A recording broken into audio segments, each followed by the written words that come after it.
Halo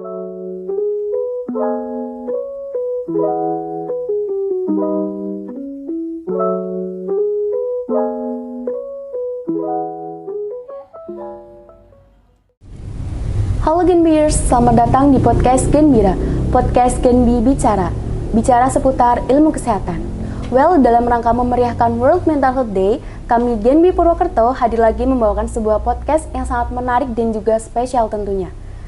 Mungkin sebelum kita masuk ke podcast kita pada kali ini, bagi Sobat Genbiers yang ingin tahu lebih lanjut tentang Genbi, bisa langsung saja kepoin di akun Instagram kita, ada di @genbipurwokerto, dan juga di channel YouTube kita Genbi Purwokerto.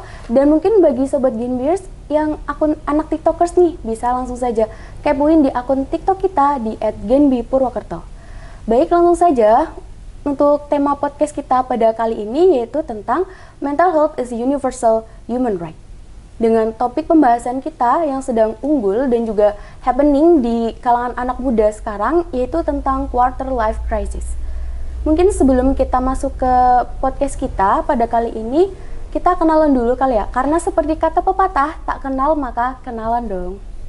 Well, langsung saja, saya Dinimrita Puspitasari selaku moderator pada kali ini. Hari ini kita kedatangan tamu yang sangat spesial dan juga luar biasa tentunya, dengan background sarjana psikologi Universitas Padjadjaran dan juga magister profesi psikologi Universitas Padjadjaran.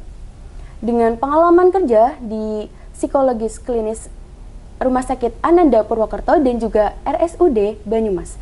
Kita sambut langsung pemateri kita pada kali ini, yaitu ada Kak Sally.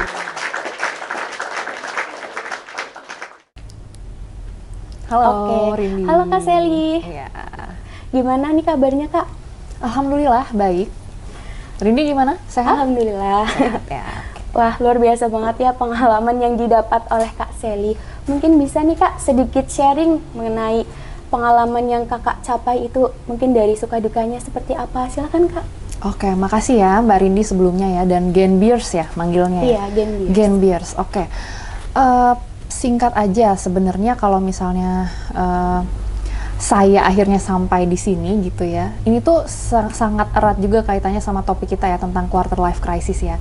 Jadi untuk akhirnya saya tahu kenapa saya akhirnya mau jadi psikolog, juga butuh waktu untuk mencari tahu sebenarnya apa sih yang saya mau, sebenarnya saya mau jadi apa, saya sukanya ngapain gitu, dan saya mampunya apa. Dan memang waktu itu terjadi waktu SMA. Memang benar-benar saya tuh kan dulu SMA jurusannya IPA ya. Terus pas SNMPTN, masih ada nggak sih sekarang SNMPTN? Jurus namanya? Iya masih ya, UTBK ya, SNMPTN itulah ya. Saya memang ngambilnya IPC, jadi ilmu pengetahuan campuran. Biar saya dapat jurusannya itu ke arah sosial juga. Jadi pilihan yang pertama itu hubungan internasional, kedua komunikasi, ketiga psikologi gitu. Dan memang tiga-tiganya saya suka, dan ternyata diketerimanya di psikologi, dan itu memang ya udah saya anggapnya memang itulah jalan saya gitu ya. Dan ternyata udah kuliah 4 tahun saya S1, saya kerja mungkin sekitar 1,5 tahun, terus lanjut ke magister profesi atau S2. Tapi jangan salah juga nih Mbak Rindi, saya juga sempat ngalamin ditolak ya waktu S1, ditolak masuk ke PTN tertentu gitu ya, sedih gitu ya, galau gitu, apa nggak jadi gitu ya. Tapi alhamdulillah ketemu. Terus juga pas S2 juga sempat ditolak juga sama PTN yang saya sempat waktu itu ya, daftar beasiswa juga ditolak dan lain-lain. Tapi memang karena saya tahu itu tujuan saya ya, saya tetap lanjutin, dan alhamdulillah sampai di sini. Jadi sekarang mungkin total sekitar 10 tahun lah ya, kuliah, kerja dan lain-lain, sampai akhirnya saya bisa praktek as a clinical psychologist gitu. Wah, Sobat Genbiers, luar biasa sekali ya. Emang dari kegagalan itu bisa dijadikan sebuah motivasi nih buat Sobat Genbiers supaya kedepannya terus semangat dalam menggapai apa yang kalian inginkan. Amin. Mungkin langsung saja masuk ke podcast kita pada kali ini mengenai quarter life crisis nih Kak. Nah, bagi Sobat Genbiers itu mungkin masih asing, apa sih itu Kak quarter life crisis, dan kapan sih kita masuk ke dalam fase atau kondisi quarter gitu Kak? Oke. Silakan Kak. Ya, makasih ya Mbak Rindi. Jadi kalau misalnya kita bicara soal istilah quarter life crisis, itu ada dua istilah. Yang pertama quarter life, yang kedua crisis. Quarter life itu ibarat kalau misalnya kita itu 100 tahun hidup, berarti quarternya itu berapa? Seperempatnya itu 25 tahunan lah ya. Nah, istilah usia-usia umur 25 tahun itu tuh muncul pertama kali sama seorang tokoh namanya Arnett. Jadi Arnett itu dulu membahas tentang suatu tahap perkembangan yang belum pernah dibahas sebelumnya gitu, Rindy dan Gen Beers. Dulu tuh ada tahap perkembangan dari mulai bayi, balita, anak, remaja, dewasa. Tapi semakin bertambahnya kondisi lingkungan gitu ya, akhirnya si tokoh yang namanya Arnett ini bikin teori tentang emerging adulthood atau transisi menuju dewasa. Jadi remaja enggak, dewasa juga belum gitu. Jadi dia bikin ini. Nah, inilah dimana fase-fase yang nanti kita bahas juga ada yang namanya krisis. Krisis itu sebenarnya istilahnya dari, kalau teman-teman Gen Beers pernah dengar tuh, tokoh psikologi namanya Erik Erikson. Jadi Erik Erikson itu bikin sebuah tahap, jadi semua manusia itu pasti mengalami tahap-tahap perkembangan dalam hidupnya. Dan di setiap tahap perkembangannya itu ada yang namanya krisis. Krisis itu apa? Krisis menurut Erik Erikson itu adalah suatu challenge atau tantangan yang perlu dilalui oleh setiap individu. Kalau misalnya dia berhasil atau tepat dalam melaluinya, dia bisa terbantu di tantangan berikutnya. Kalau enggak, itu akan menghambat. Jadi kesimpulannya quarter life crisis itu ya krisis atau tantangan yang dialami oleh seorang individu di usia-usia sekitar pasca remaja, berarti mungkin ya 17-18 tahun sampai ya 25-26 dan seterusnya. Oke, jadi emang quarter life crisis itu relate sama kita nih yang menuju usia 25, yang bingung purpose kita itu mau seperti apa, bagaimana ke depannya.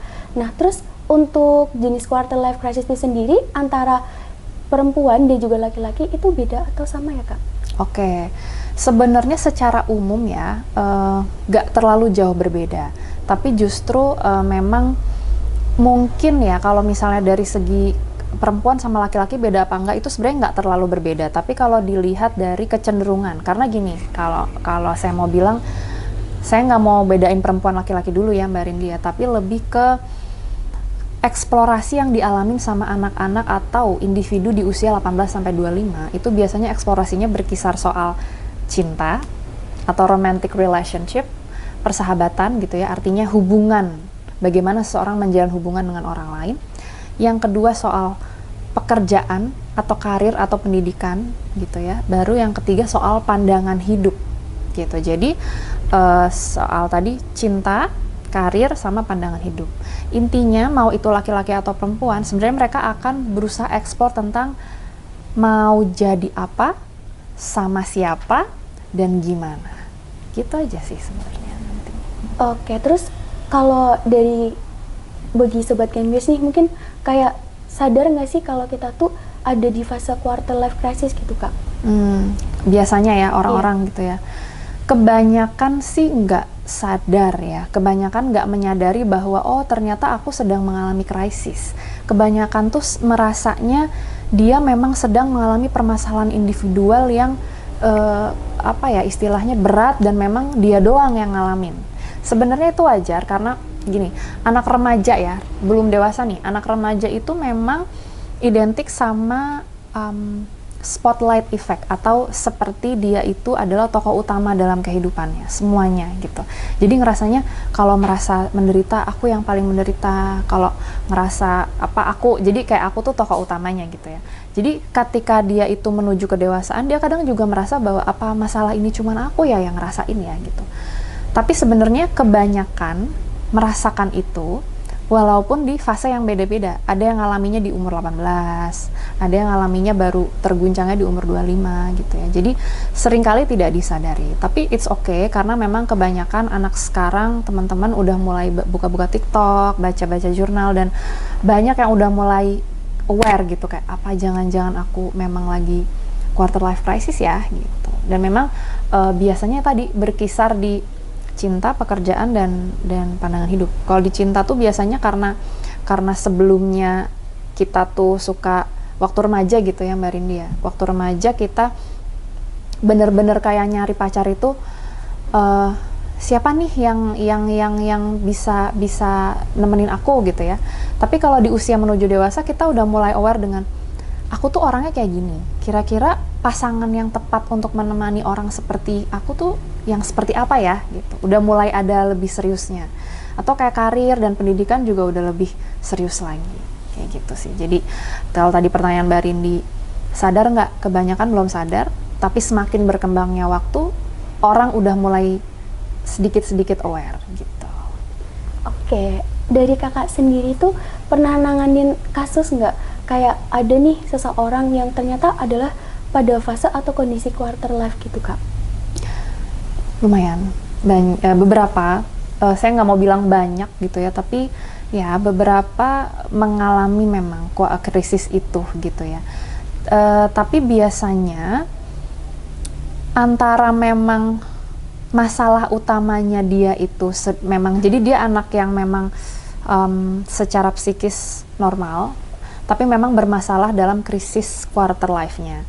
Tapi ada juga yang memang secara umum dia ada membawa suatu masalah psikologis lain. Misalnya dia gangguan kecemasan, atau dia depresi gitu ya, atau post traumatic something gitu. Pokoknya ada masalah psikologis lain, tapi dia sedang mengalami krisis juga gitu. Jadi itu bisa tumpang tindih kayak gitu sih. Dan memang ya karena mungkin saya nggak mau bilang apa ya istilahnya, kalau dulu kan anak-anak muda tuh belum terlalu tahu dia harus kemana gitu kan. Kalau misalnya ada masalah tuh dia nggak tahu harus kemana. Tapi kalau sekarang karena semakin teman-teman kayak Rindi dan Gen Beers di rumah itu udah mulai aware tentang mental health, jadinya ya ke psikolog, ke profesional untuk cerita itu gitu.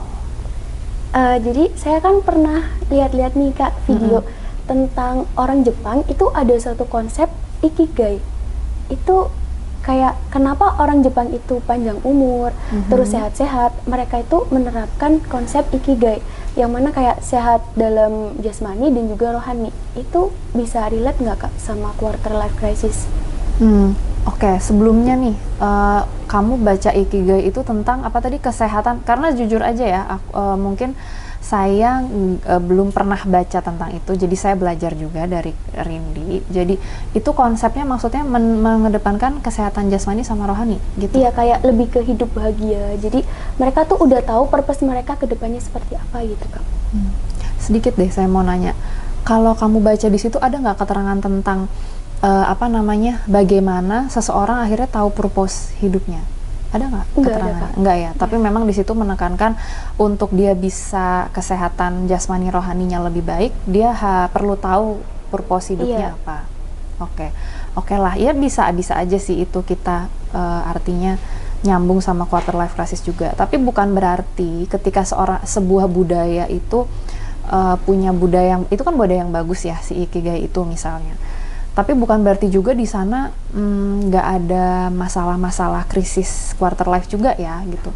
Kalau kata saya sih sebenarnya karena itu normal, jadi semua orang bisa aja mengalaminya. Tapi mungkin dengan Ikigai dan memang misalnya itu diterapkan pada individu-individu di sana, mungkin lebih membantu kali ya, lebih tetap krisisnya ada, cuman kayak ketika mengalami krisis itu dia lebih terbantu gitu ya. Tapi memang namanya, kalau tadi Mbak Rindi cerita soal purpose of life ya, tujuan hidup, jujur itu sangat subjektif Gen Beers. Jadi nggak bisa kayak seolah-olah gini, Rindi udah nemu nih tujuan hidupnya, masa aku belum? Nggak bisa kayak gitu.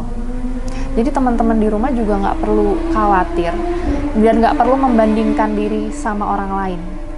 Seringnya tuh, kok temen seangkatan aku ada yang udah tahu sih dia mau apa tapi aku belum. Nggak, karena nggak bisa, sangat subjektif. Jadi mau dibantu seperti apapun, kalau misalnya memang secara individu dan kepribadiannya memang masih butuh eksplorasi, it's okay, explore aja gitu. Nanti juga kita akan menemukan kok apa yang mau kita lakukan, dengan siapa dan bagaimana kayak gitu. Nah terus aku juga pernah baca di beberapa jurnal tentang loneliness atau kesepian nih kak. Katanya tuh loneliness atau kesepian tuh berhubungan banget sama yang namanya quarter life crisis. Itu gimana ya kak? Oke. Mungkin itu penelitian ya, Iya. atau itu ya. Oke. Mungkin Mbak Rindi bacanya itu penelitian, tapi mungkin saya jawabnya dari sisi teori ya, karena mungkin penelitian itu bukan saya yang melakukan dan kebetulan saya tidak menguasai penelitian itu, tapi saya boleh baca jawabnya berdasarkan teori. Loneliness ya, kesepian. Kesepian itu tuh adalah fase di mana seseorang merasa tidak in touch atau tidak lekat dengan siapapun di luar dirinya gitu loh. Meskipun dia dalam situasi rame, dia di keramaian, dia mungkin tetap merasa sendirian gitu ya, itu kesepian gitu kan. Nah, kalau dari teorinya balik lagi ya Erik Erikson ya. Erik Erikson tadi kan punya krisis tuh Mbak Rindi ya, krisis di setiap fasenya. Nah, kalau di remaja memang fase krisisnya itu adalah pencarian identitas. Pencarian identitas tuh, aku tuh apa, aku tuh siapa, aku sukanya apa, aku kemampuannya apa. Jadi benar-benar krisisnya di identitas. Nah, ketika dia udah keluar dari fase remaja, krisisnya itu ada di intimacy, atau kalau tadi nih seseorang udah masuk ke udah selesai di usia remaja, dia udah dapat identitasnya gitu ya. Dia tuh ketika sudah aware dengan dirinya, dia mulai membangun hubungan berkualitas dengan orang lain gitu kan. Jadi mulai dari diri sendiri dulu, dia udah paham, dia udah punya kelayakan diri yang baik, terus dia mulai berani membangun kedekatan atau intimasi dengan orang lain di usia dewasa. Nah, ketika seseorang mengalami kesepian itu, dia mungkin dia punya hambatan atau kesulitan dalam membangun intimasi gitu, sehingga yang muncul adalah isolasi. Jadi intimasi itu versus isolasi diri. Nah, jadi kalau misalnya kamu bilang hubungannya dalam teori itu gimana, sebenarnya ketika itu hubungannya timbal balik. Jadi bisa jadi individu yang kesulitan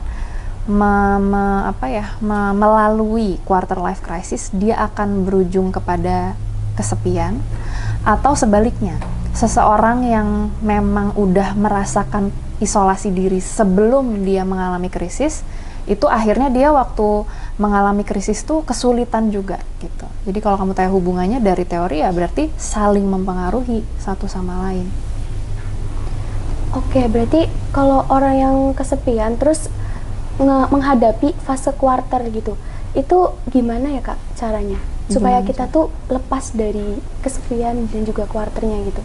Oke, kalau misalnya orang yang kesepian, nanti mungkin kita bisa, atau cara lepas dari quarter life crisis mungkin kita bisa bahas di pas kita nanti soal tipsnya ya, mungkin itu bisa sama-sama. Tapi kalau untuk kesepian sendiri, gimana untuk supaya nggak kesepiannya dulu gitu ya, karena kesepian itu kan intinya gini loh, kesepian tuh ada dua ya Mbak Rindi ya, kesepian secara sosial. Kalau kesepian secara sosial tuh dia memang kurang memiliki orang-orang yang bisa deket sama dia. Jadi memang interaksinya tuh kurang ya, secara kuantitas gitu ya. Nah, yang kedua kesepian emosional. Kesepian emosional tuh walaupun kita nggak kekurangan orang untuk ngobrol, tapi kita nggak merasa dekat, paham nggak? Iya. Ya, jadi kita nggak merasa hubungan itu tuh berkualitas. Jadi misal nih, kita bisa kok ngobrol sama mama kita bisa kok ngobrol sama teman-teman kita banyak banget, tapi kita tetap ngerasa mereka nggak paham sama kita, atau kita ngerasa nggak puas sama hubungan itu. Nah, berarti kan itu istilahnya ketika seseorang mengalami kesepian, dia akan rasa kewalahan dan akan kesulitan kan membina hubungan dengan orang lain. Nah, kalau misalnya kita punya temen nih yang memang kelihatannya kok dia kesepian gitu ya, dan memang kita care sama dia sahabat kita misalnya, ya kita bisa mulai dengan lebih self disclosure, artinya kita membuka gini. Kadang orang yang kesepian tuh dia sulit kan cerita tentang dirinya.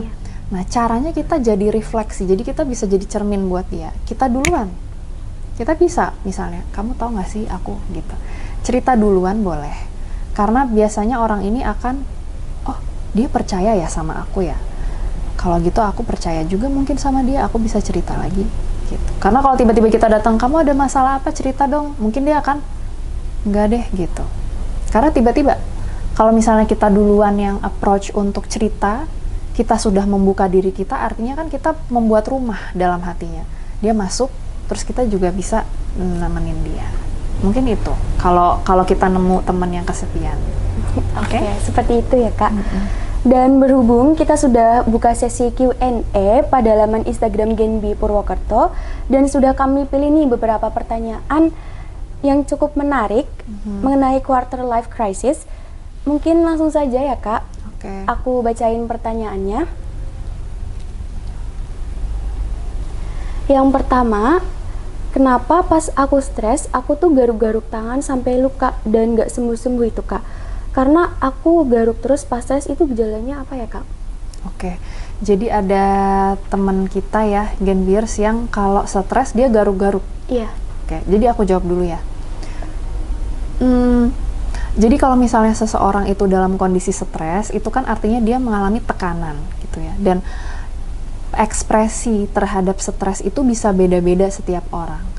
Kalau misalnya yang dialamin sama si Genbier, salah satu Genbier ini, misalnya dia garuk-garuk gitu ya, itu kan gejala dari biasanya psikosomatis gitu ya. Artinya suatu reaksi emosional, tapi yang timbulnya itu ke fisik gitu.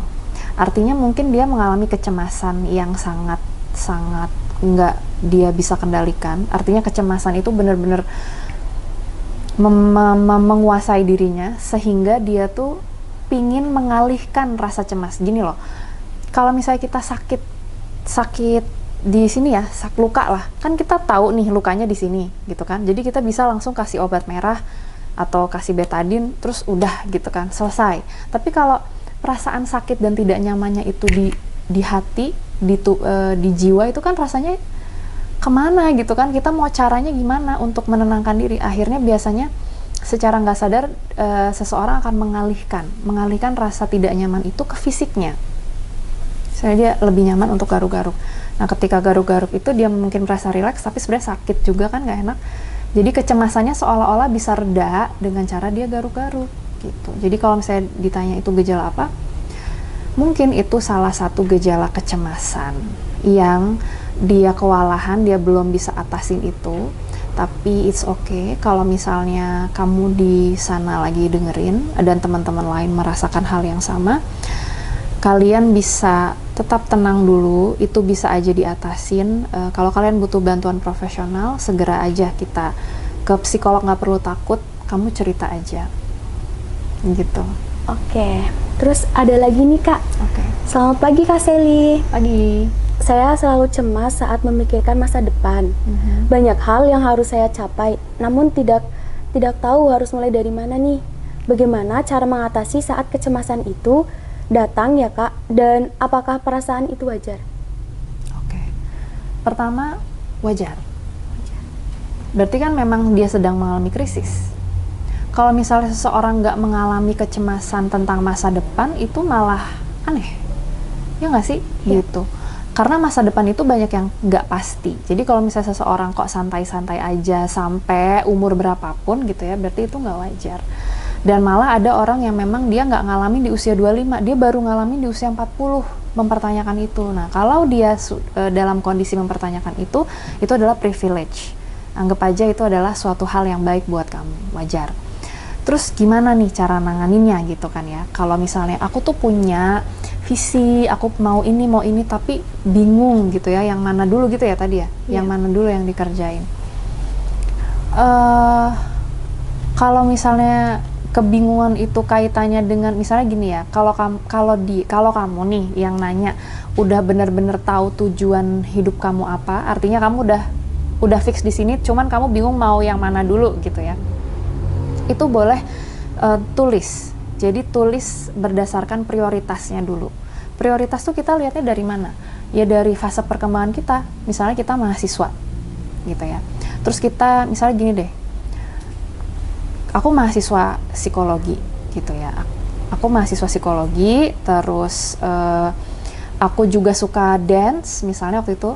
Terus aku juga suka ikut kepanitiaan. Terus aku juga suka kerja dalam bidang psikologi gitu ya, karena untuk mencapai karirku juga nanti sebagai psikolog. Banyak gitu yang pengen aku lakuin ya. Aku tentukan prioritas aku dulu. Misalnya aku mahasiswa ya, aku harus mendahulukan dulu perkuliahan aku. Karena buat apa aku kerja dan aku punya pengalaman kerja kalau aku cuekin seluruh perkuliahan aku. Karena nanti kalau aku cuekin, aku akan lulusnya lebih lama, terus ya buat apa gitu. Jadi pertama, tentukanlah prioritas kamu dulu. Kamu sebagai apa, dan yang kedua, kamu atur waktunya. Memang itu dia butuh waktu nanti. Terus baru kamu jadi gini, kadang kamu belum tahu mana prioritasnya kan, ditulis aja dulu semua sampai selesai, baru nanti kamu urutin prioritasnya dari yang pertama sampai selanjutnya ya gitu. Untuk kecemasannya sebenarnya ya yang pertama, kamu ketika kadang kan orang tuh suka gini loh, aku bisa nggak ya gitu kan, aku bisa nggak ya, aku mampu nggak ya. Nah, kecemasan itu kan menurut Rindi nih, kecemasan itu rasa khawatir terhadap apa? Kegagalan sih. Kegagalan. Iya. Tapi kegagalannya udah terjadi belum? Belum. Belum kan? Ya. Jadi kecemasan itu kan situasi khawatir terhadap sesuatu yang belum terjadi. Terjadinya di mana? Masa depan. Bukan di masa depan, di mana? Di pikiran kamu kan? Di pikiran. Ya. Lebih ke mindset ya Kak? Iya, di pikiran. Jadi sesuatu yang belum terjadi sehingga terjadinya tuh di pikiran. Kegagalan-kegagalan itu tuh ada di pikiran kita, gitu kan. Nah, maka dari itu kalau kita mulai ada rasa cemas, kita aware dulu. Misal kita bisa nggak ya? Nah, kita mulai, oh aku lagi cemas nih, disadari. Habis disadari, divalidasi. It's okay kok Rindi, kamu boleh cemas sesekali. Jangan dibikin, jangan cemas Rindi, jangan cemas, nanti tambah cemas. Boleh. Kamu butuh waktu untuk mengatasi ini, tenang dulu, tarik nafas, terus kamu relaksasi. Nanti kalau mau butuh ini kita ke profesional aja yang lebih detail, terus setelah relaksasi baru kita mulai bisa menantang pikiran-pikiran kita tentang kecemasan itu. Tapi kalau misalnya kecemasan itu udah sangat mengganggumu, nggak perlu takut untuk konseling ke profesional, gitu. Oh, jadi kita juga harus buat kayak to-do list kita ya, prioritasnya bagaimana gitu ya Kak? Betul. Terus ada pertanyaan lagi nih Kak. Oke. Maaf Kak Sally, izin bertanya. Kita sebagai manusia terkadang seringkali mengalami kegagalan. Dan kegagalan tersebut pastinya itu membuat sedih. Agar kita dapat dengan mudah menerima kegagalan tersebut, caranya harus bagaimana ya Kak? Dan adakah tips untuk mengembalikan motivasi agar mau produktif kembali setelah mengalami kegagalan?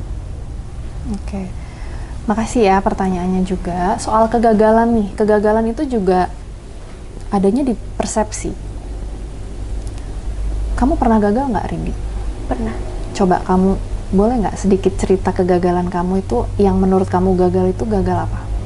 Kalau dari aku sendiri itu pernah ikut lomba, dan sebenarnya bukan gagal dalam konotasi yang besar ya Kak. Kayak nggak dapet masuk ke kejuaraan gitu. Oke, kamu lomba apa? LKTI. Apa itu?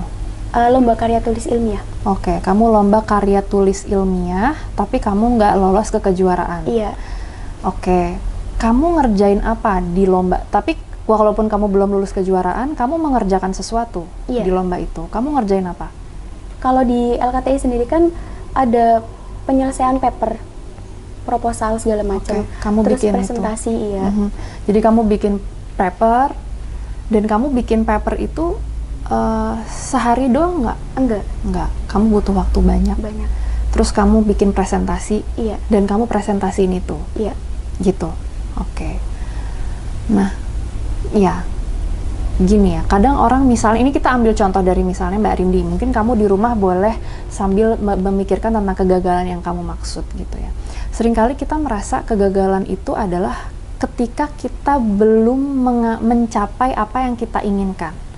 Misalnya kita mau ambil botol minum gitu ya, aku mau ambil botol minum itu tapi jauh, aku bisa nggak ya aku lari untuk mencapai botol minum itu gitu ya, aku bisa nggak ya lari ke situ dan meraihnya. Nah, ternyata pas kita udah lari gitu ya jauh, capek, ngos-ngosan, tiba-tiba botol minumnya diambil sama orang. Nah, kita merasa kita gagal saat belum mencapai apa yang kita inginkan. Kegagalan itu adalah sebuah persepsi gitu ya, pandangan seseorang terhadap kegagalan. Kalau misalnya kegagalan itu kita ibaratkan keberhasilan itu kita ibaratkan ketika kita berhasil mencapai sesuatu yang kita inginkan, kita akan selalu merasa gagal. Tapi sebenarnya keberhasilan itu bukanlah hanya sekedar mencapai sesuatu yang kita inginkan gitu. Misalnya kita mau mencapai suatu tempat, kita mau ngambil sesuatu, kita mau ambil botol minum gitu ya. Tapi botol minumnya misalnya tempatnya jauh, harus lari sampai sana, harus latihan pernafasan dulu biar larinya itu stabil gitu ya. Tapi pas kita udah lari susah-susah, kita udah latihan, begitu sampai sana botolnya diambil sama orang lain. Artinya orang lain yang juara gitu ya. Ibaratnya kalau kamu di lomba itu berarti ada orang lain yang juara. Padahal kalau Mbak Rindi lihat usaha dia untuk sampai mau ngambil botol minum itu kira-kira sia-sia nggak? Iya. Nggak sia-sia kan? Sebenarnya kalau misalnya kita lihat usahanya untuk mengambil itu kan dia udah berhasil mengalahkan dirinya seperti yang Mbak Rindi lakukan. Jadi Mbak Rindi itu kan walaupun nggak masuk ke kejuaraan LKTI ya, LKTI tadi nggak masuk ke kejuaraan, tapi Mbak Rindi berhasil membuat paper, berhasil mempresentasikan di depan orang, gitu kan. Jadi proses yang Mbak Rindi jalanin itu adalah sebuah keberhasilan, gitu. Nah makanya orang tuh selalu merasa lebih mudah untuk jatuh ketika gagal karena mereka merasa ketika mereka nggak mendapatkan yang diinginkan, mereka gagal gitu loh. Padahal sebenarnya belum tentu. Ketika kita nggak dapat yang kita inginkan, bukan berarti kita gagal, kita berhasil dalam hal lain, berhasil mengalahkan diri sendiri, berhasil berproses, berhasil mendapatkan pengetahuan dan pengalaman baru. Jadi buat Gen Bier yang tadi nanya, gimana dong caranya untuk mengatasi itu dan termotivasi lagi? Semua itu adanya di pikiran kita, di persepsi kita. Jadi kita pelan-pelan untuk mengubah persepsi itu. Coba deh kamu renungin lagi tentang kegagalan kamu kemarin. Apa iya kamu beneran gagal? Bener nggak kamu beneran gagal? Atau sebenarnya kamu udah melalui banyak hal sehingga kamu udah punya skill baru, kamu punya pengetahuan baru, punya pengalaman baru. Dan sebenarnya skill itu mungkin nggak untuk meraih keinginan kamu yang sekarang. Tapi ini sedang dipupuk untuk nanti kamu dapetin kebutuhan kamu yang jauh lebih baik. Dan termasuk Mbak Rindi, mungkin nggak sampai kejuaraan, tapi skill-skill Mbak Rindi yang tadi udah didapetin untuk dapet kebutuhan Mbak Rindi, bukan keinginan ya, kebutuhan Mbak Rindi yang jauh lebih baik dari sekedar ikut kejuaraan LKTI. Oke. Gitu. Luar biasa sekali ya pertanyaan dari Sobat Gen Biers. Nah mungkin untuk pertanyaan tambahan nih Kak, biasanya potensi orang yang seperti apa sih Kak yang termasuk ke dalam kondisi quarter life crisis? Yang seperti apa? Semua orang bisa mengalaminya. Saya bisa, kamu bisa, teman-teman Gen Biers itu bisa. Cuman fasenya mungkin yang beda-beda.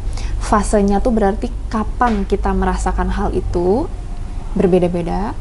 Maksudnya ya di rentang usia itu, tapi mungkin beda-beda. Intensitasnya juga berbeda-beda. Artinya seberapa kedalamannya, seberapa kompleksnya itu berbeda-beda. Dan cara dalam penanganannya pun berbeda-beda. Tergantung apa? Semua itu tergantung subjeknya, kepribadiannya, pola pengasuhan dari orang tua, support sistemnya, gitu, dan sarana prasarana yang dia miliki. Oke. Gitu. Untuk pertanyaan terakhir nih Kak, gimana sih tips dan triknya agar kita tuh bisa melewati fase quarter life crisis ini? Oh oke. Jadi ini kita sampai ya pada akhirnya ke tips dan triknya atau caranya gimana. Ya, yang pertama itu kita mulai dari diri sendiri ya, self reflection. Refleksi tentang diri kita. Gimana sih maksudnya Mbak Sali gitu? Balik lagi, kalau tadi kita bicara remaja itu identitas yang harus dibentuk dan dewasa itu kita membangun hubungan dengan orang lain, maka sebelum itu ya kita perlu meningkatkan kesadaran atau kepekaan terhadap diri sendiri dengan cara refleksi. Ngapain sih refleksi? Contohnya kita journaling atau nulis tentang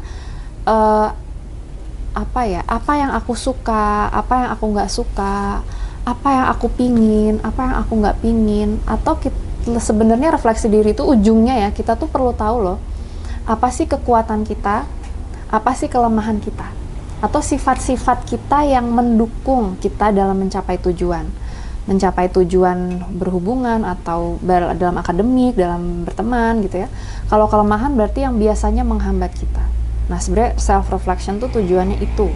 Kalau kalian udah lebih tahu tentang diri, kalian akan lebih mudah untuk meregulasinya atau mengendalikannya. Yang pertama self reflection. Yang kedua, manage ekspektasi. Seringkali kita punya ekspektasi atau harapan tentang orang lain dan tentang diri sendiri. Kalau tentang orang lain kita nggak bisa kendalin orang ya, Rindy ya. Kita bisa nggak kendalin orang? Nggak bisa. Kita kendalin siapa? Diri sendiri.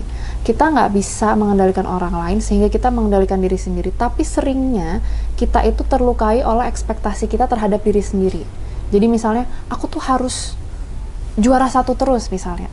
Jadi kita sering membuat suatu tujuan yang tidak realistis sehingga kita tuh tertekan sendiri gitu dan kesulitan dalam menjalani krisis.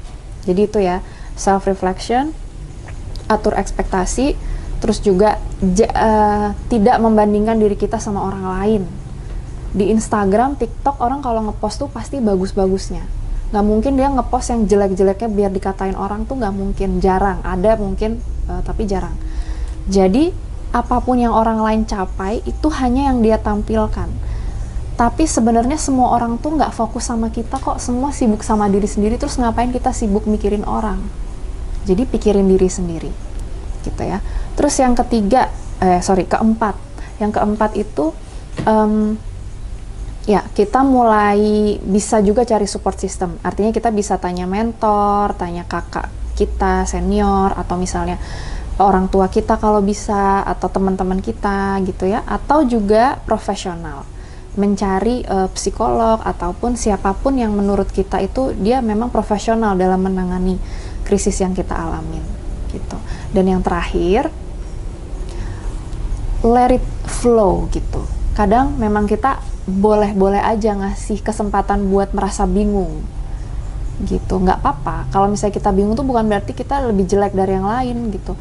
Boleh-boleh aja kita patah hati, boleh-boleh aja kita bingung kita mau ngapain, atau kita berpindah. Misalnya yang tadinya aku minat di sini tapi aku mau pindah ke sana gitu, ya boleh-boleh aja selama kalian punya ada rentangnya. Dan yang penting kalian punya landmark tuh berarti ibarat kalau pesawat terbang kalian tahu di mana kalian mendaratnya tuh di situ. Artinya kalian, nah ini yang penting, ketika self reflection itu udah lebih optimal, kalian akan akhirnya tahu tujuan ujungnya tuh mau kemana.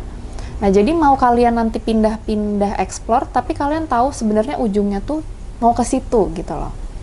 Gitu ya. Jadi untuk lebih detailnya lagi, kalau teman-teman kesulitan, tentu sebaiknya tetap cari psikolog terdekat gitu ya, psikolog klinis terdekat. Psikolog pendidikan juga masih bisa karena dia juga ada bimbingan karir. Dan sisanya teman-teman bisa cari pendapat dari orang-orang terdekat gitu. Oke, jadi quarter life crisis itu emang sangat relate sama usia-usia kita menuju 25 tahun ya Kak. Dimana kita tuh masih bingung pada ambang purpose kita tuh mau kemana, kedepannya seperti apa dan bagaimana. Dan untuk quarter life crisis itu emang potensi buat usia kita ya Kak. Benar. Mungkin sebelum kita tutup pada kali ini, dari Kak Sally ada closing statement nggak? Oke, Sobat Genbir di rumah, intinya setiap individu itu akan mengalami yang namanya, bisa ya, potensial mengalami krisis quarter life. Dan krisis itu pasti teman-teman akan merasakan kebingungan mau jadi apa, sama siapa, dan gimana caranya. Dan it's okay ketika kalian mengalami itu, hayati itu, nikmati waktu-waktu itu. Dan ketika kalian merasa kesulitan, kalian bisa menuju atau mencari orang yang baik atau profesional yang bisa menemani atau membantu kalian. Dan juga jangan lupa untuk lebih banyak eksplorasi tentang identitas dan pribadi kalian. Gitu aja. Oke, nah gimana nih podcast Genbira pada kali ini mengenai quarter life crisis? Sangat menarik bukan? Banyak hal yang menjadi kita tahu ya, mulai dari quarter life crisis itu sendiri, dan juga loneliness dan banyak hal lainnya. Mungkin bagi Sobat Genbiers yang masih ingin penasaran mengenai Genbi, lebih lanjut bisa langsung saja kepoin akun Instagram kita, ada di @genbipurwokerto, dan juga channel YouTube kita Genbi Purwokerto, dan akun TikTok kita @genbipurwokerto. Sekian podcast kita pada kali ini, sampai bertemu lain di podcast selanjutnya. See you!